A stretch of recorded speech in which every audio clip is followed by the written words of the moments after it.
Hada's attack have left a devastating impact on food production in Ondo State in particular and Nigeria as a whole.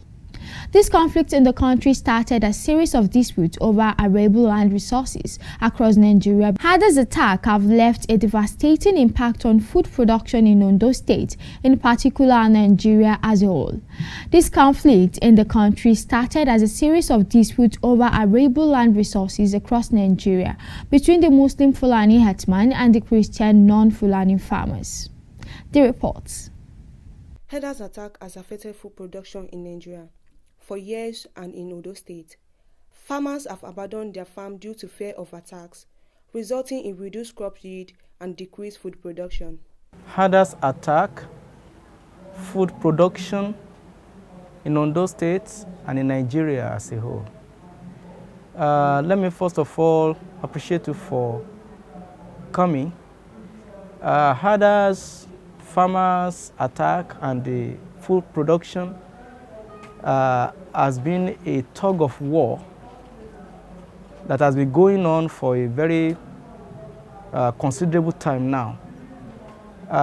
Regarding Ondo State, it has also become a serious problem. As far as Ondo State is concerned, let's start from Nigeria. Nigeria as a whole, in fact, we have food scarcity presently and hunger.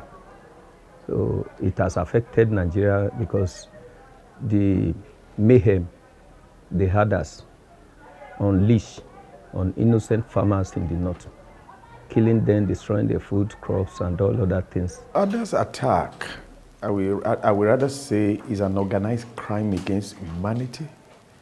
It's an organized crime against food security.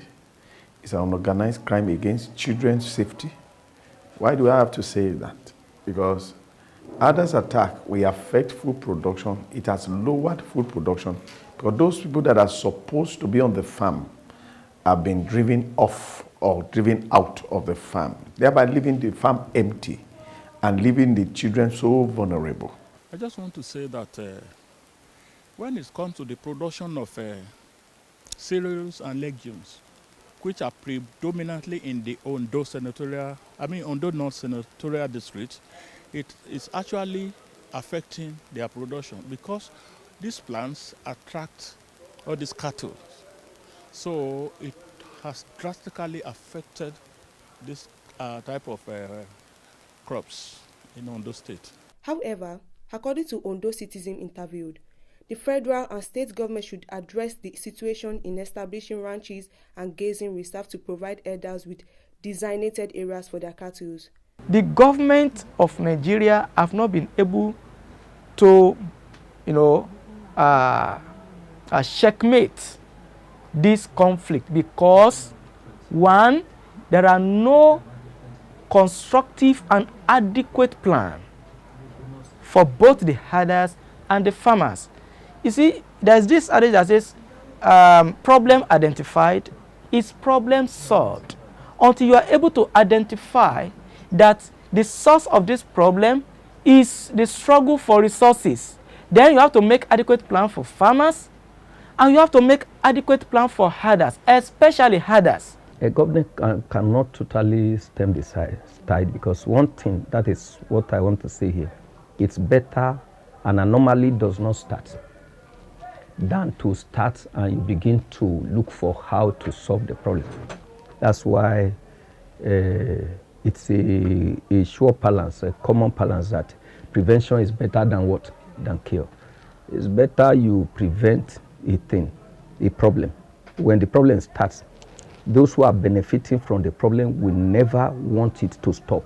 Meanwhile, to improve security presence affected areas, they advised both the state and federal government to deploying personnel to protect farmers and their properties and also engage with local communities to raise awareness and build trust, encouraging cooperation between farmers and others. The only solution is not by confrontation, which our former government tried to do. The thing is that you see all these little boys, grazing the cattle. They are not the owners. It's only that people don't know. How do you imagine all these little boys of less than 20 years having herds of cows, numbering hundreds? You see? So what we need to do now, both state and federal, let us know the real owners of these animals. Then you go to round table conference with them, hold meeting with them, and we know who to hold responsible when such a destruction, arise. Make sure your security outfits are well equipped with latest technological equipment in terms of guns and machines and others. Combat them will be easier using those forces, but without pumping money into this. So even at times, even government pump money into buying of all this equipment, but they go down the individual pockets. I am Precious Arewolo reporting from KAFTAN TV News.